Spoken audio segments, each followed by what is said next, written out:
খেয়াল করে দেখেন। ভাবি এই নেন চাবিটা। আমার আজকে 3টা বাজে গাড়ির টিকিট করা, বাড়িতে যাব। আচ্ছা, ঈদের 3 দিন পরে না আপনার বোনের বিয়ে? হ্যাঁ ভাবি। একটু দাঁড়ান, আমি আসতেছি।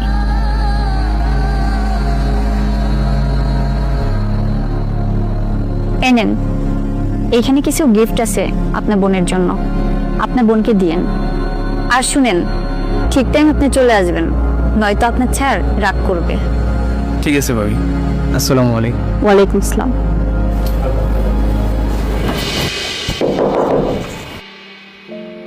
তুমি রেডি আছো?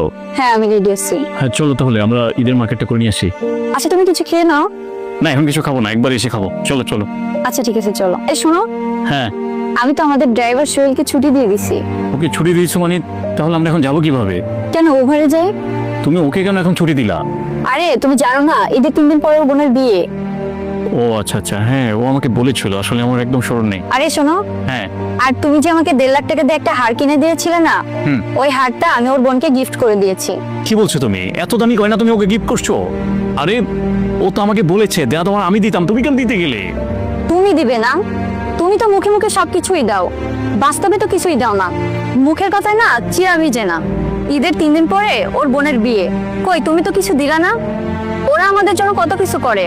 সেদিন তুমি অসুস্থ হয়ে পড়ছো, সোহেল তোমাকে মেডিকেলে ভর্তি করছে। ওদেরকে একটু আপন করে দেখো না, এত পর করে দেখো কেন? আচ্ছা ঠিক আছে, এরকমটা হবে না।